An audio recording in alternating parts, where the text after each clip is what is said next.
इस वीडियो को आप लोग पूरा कंप्लीट देखिएगा। इसमें बहुत ही मोस्ट इम्पॉर्टेंट क्वेश्चन आंसर हैं। चलिए क्लास स्टार्ट करते हैं। उदय आईटीआई कोचिंग क्लास में आपका स्वागत है। स्टार्ट करते हैं फिटर ट्रेड थ्योरी के ऑब्जेक्टिव क्वेश्चन। जो स्टूडेंट आईटीआई फर्स्ट ईयर में हैं उनके लिए एमसीक्यू क्वेश्चंस की एक सीरीज स्टार्ट है। यह 4 क्लास है। इस एमसीक्यू सीरीज को बनाने के लिए हमने निम्मी के क्वेश्चन बैंक के क्वेश्चन आंसर और जो पेपर हो चुके हैं उसके क्वेश्चन आंसर दोनों को मिलाकर इस सीरीज को बनाया गया है, जिसमें सभी मोस्ट इम्पॉर्टेंट क्वेश्चन आंसर हैं। ये क्वेश्चन एग्जाम में बार बार रिपीट हुए हैं। तो अगर आप लोगों ने अभी तक मेरे चैनल को सब्सक्राइब नहीं किया तो सब्सक्राइब कर लीजिए, बेल आइकन को प्रेस कर लीजिए और इस वीडियो को लाइक करना मत भूलिएगा।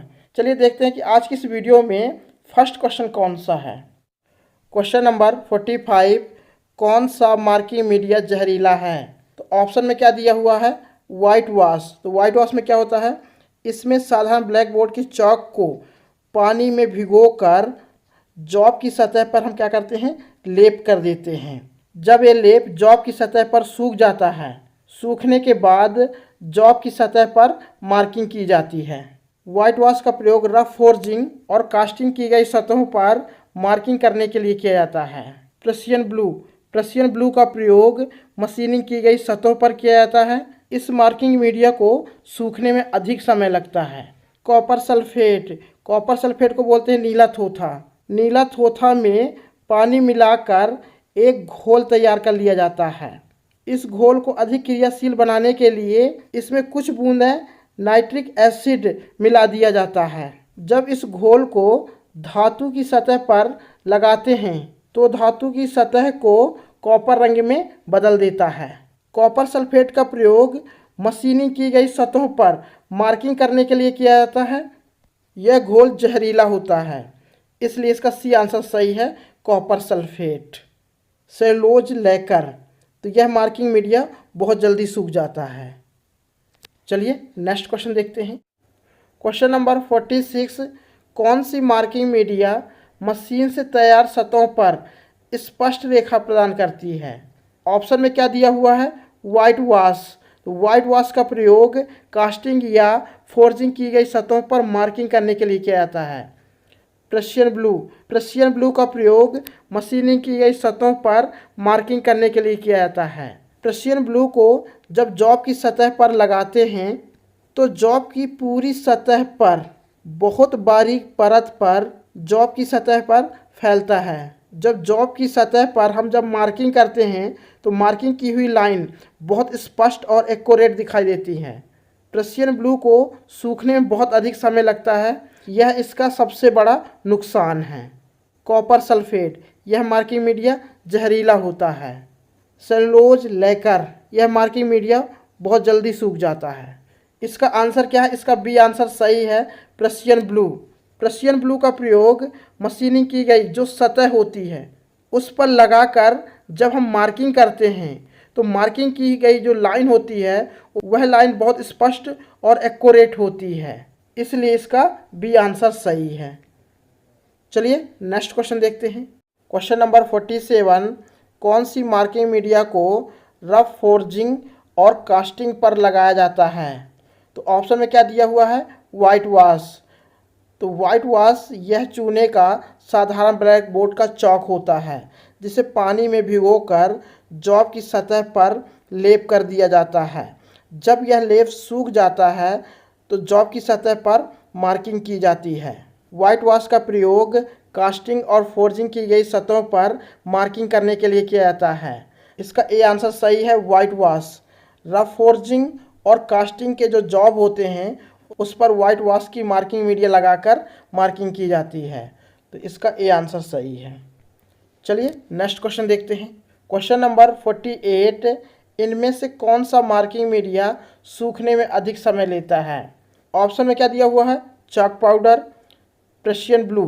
तो प्रेसियन ब्लू को सूखने में बहुत अधिक समय लगता है, तो इसका बी आंसर सही है। कॉपर सल्फेट, यह जहरीला होता है।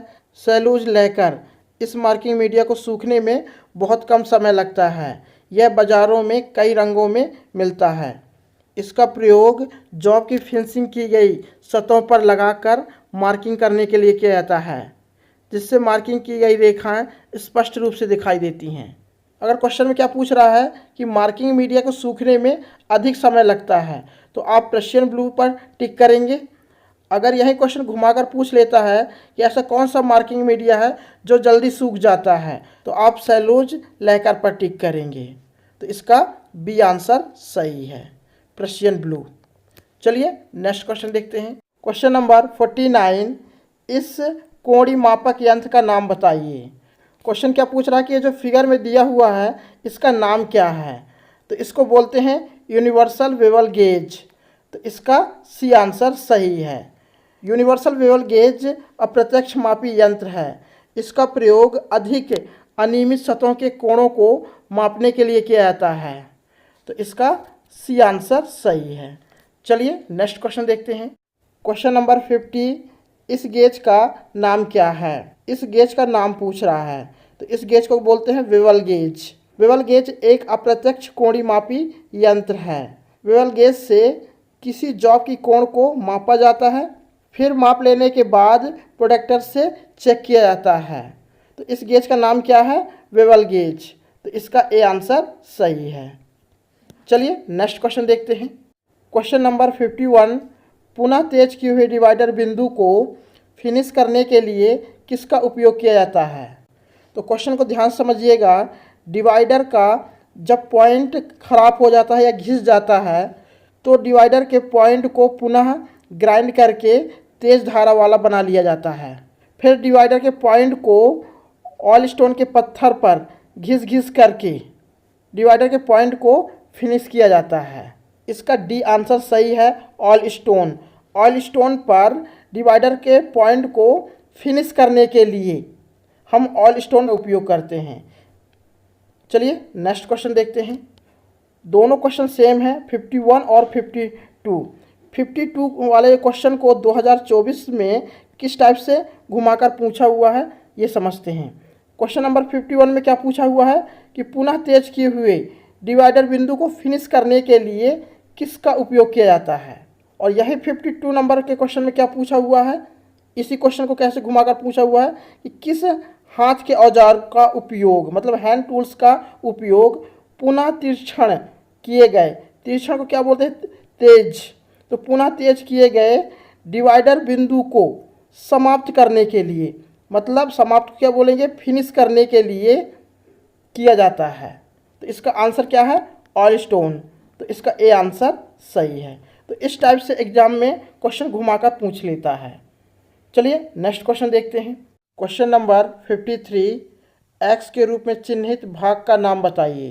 तो यह डिवाइडर का फिगर दिया हुआ है और क्वेश्चन में क्या पूछ रहा है कि जो एक्स के रूप में जो चिन्हित भाग है इसका नाम बताइए। सबसे पहले डिवाइडर के भागों के नाम जान लेते हैं। डिवाइडर के इस भाग को बोलते हैं पैग, इसको बोलते हैं स्प्रिंग। डिवाइडर के जो एक्स के रूप में जो चिन्हित भाग पूछ रहा है इसको बोलते हैं फलक्रम रोलर। डिवाइडर के इस भाग को बोलते हैं बॉल, जो बॉल के समान दिखाई दे रहा है। डिवाइडर के इस भाग को बोलते हैं नट, इसको बोलते हैं वॉशर, और ये लैग है। और ये जो नोकीला भाग आपको दिख रहा है इसको बोलते हैं पॉइंट। इसका आंसर क्या है, इसका डी आंसर सही है, फलक्रम। जो एक्स के रूप में जो चिन्हित भाग है इसको बोलते हैं फलक्रम। तो इसका डी आंसर सही है। डिवाइडर किस मटेरियल से बनाया जाता है, तो डिवाइडर को हाई कार्बन स्टील से बनाए जाते हैं और माइल्ड स्टील से बनाए जाते हैं। जो डिवाइडर हाई कार्बन स्टील से बनाए जाते हैं उनके पॉइंट को हार्ड एवं टेम्पर किया जाता है, और जो डिवाइडर माइल्ड स्टील से बनाए जाते हैं उनके पॉइंट को केस हार्ड किया जाता है। डिवाइडर का जो साइज लिया जाता है ये फलक्रम के सेंटर से डिवाइडर का जो पॉइंट होता है, तो यहाँ से यहाँ तक की इसकी दूरी क्या होती है, डिवाइडर का साइज लिया जाता है। कैसे, डिवाइडर के फलक्रम के सेंटर से डिवाइडर के पॉइंट तक की जो दूरी होती है वो डिवाइडर का साइज लिया जाता है। डिवाइडर कितने साइज में पाए जाते हैं, 50 mm से 200 mm तक डिवाइडर के साइज पाए जाते हैं। क्वेश्चन नंबर 54, निशान दिखाने के लिए किस पंच का उपयोग किया जाता है। तो ऑप्शन में क्या दिया हुआ है, डॉट पंच। तो डॉट पंच का प्रयोग कहाँ करते हैं, जब किसी जॉब को बनाया जाता है तो जॉब को बनाने से पहले जॉब पर मार्किंग करते हैं। तो मार्किंग की हुई जो लाइन होती है वो अस्थायी होती है, मार्किंग की हुई लाइन को स्थायी करने के लिए हम क्या करते हैं, डॉट पंच के द्वारा हल्के हल्के से डॉट लगाकर मार्किंग की हुई लाइन को स्थायी करते हैं, जिससे जॉब को बनाते समय अंतिम समय तक दिखाई दे। जॉब पर निशान दिखाने के लिए हम डॉट पंच का उपयोग करते हैं, इसलिए इसका ए आंसर सही है। पिन पंच, पिन पंच का उपयोग जॉब में फंसी हुई डॉवेल पिन या टेपर पिन को निकालने के लिए किया जाता है। बेल पंच, बेल पंच का उपयोग किसी गोलाकार की जॉब पर या बेलनाकार की वस्तु पर सेंटर पॉइंट निकालने के लिए बेल पंच का उपयोग किया जाता है। सेंटर पंच, जब किसी जॉब पर ड्रिल होल करना होता है तो जिस स्थान पर ड्रिल होल करना होता है उस स्थान पर ड्रिल होल करने से पहले सेंटर पंच के द्वारा पंचिंग कर ली जाती है, जिससे ड्रिल होल सेंटर में हो, ड्रिल होल आउट ना होने पाए। सेंटर पंच को 90 अंश के कोण पर ग्राइंड करके बनाया जाता है। डॉट पंच को 60 अंश के कोण पर ग्राइंड करके बनाया जाता है। पिन पंच को 30 अंश के कोण पर ग्राइंड करके बनाया जाता है। इसका ए आंसर सही है, डॉट पंच। जॉब पर निशान दिखाने के लिए हम डॉट पंच का उपयोग करते हैं, इसलिए इसका ए आंसर सही है। चलिए नेक्स्ट क्वेश्चन देखते हैं। क्वेश्चन नंबर 55, विटनेस मार्क को चिन्हित करने के लिए किस पंच का उपयोग किया जाता है? तो क्वेश्चन को ध्यान समझिएगा। जब किसी जॉब को बनाया जाता है तो जॉब पर मार्किंग करते हैं, तो मार्किंग की हुई लाइन अस्थायी होती है, तो अस्थायी लाइन को स्थायी करने के लिए पंच के द्वारा पंचिंग करके मार्किंग की हुई लाइन को स्थायी किया जाता है। पंच के द्वारा जो ये डॉट्स लगाए जाते हैं, मतलब ये जो निशान लगाए जाते हैं, इसी को बोलते हैं विटनेस मार्क। इसका आंसर क्या है? इसका ए आंसर सही है, डॉट पंच। विटनेस मार्क को चिन्हित करने के लिए हम डॉट पंच का उपयोग करते हैं, तो इसका ए आंसर सही है। आज की इस वीडियो में मार्किंग मीडिया, डिवाइडर और पंच के एमसीक्यू क्वेश्चन आंसर पढ़े हैं, जो कि मोस्ट इम्पॉर्टेंट क्वेश्चन आंसर हैं। आज के लिए बस इतना, अब मिलते हैं नेक्स्ट वीडियो पर। तो अगर आप लोगों ने अभी तक चैनल को सब्सक्राइब नहीं किया तो सब्सक्राइब कर लीजिए, बेल आइकन को प्रेस कर लीजिए, जिससे जो भी वीडियो अपलोड करूँ उसका नोटिफिकेशन सबसे पहले आपको मिले। और कमेंट करके आप लोग ज़रूर बताइएगा कि ये वीडियो आप लोगों को कैसी लगी। चलिए मिलते हैं नेक्स्ट वीडियो पर। जय हिंद।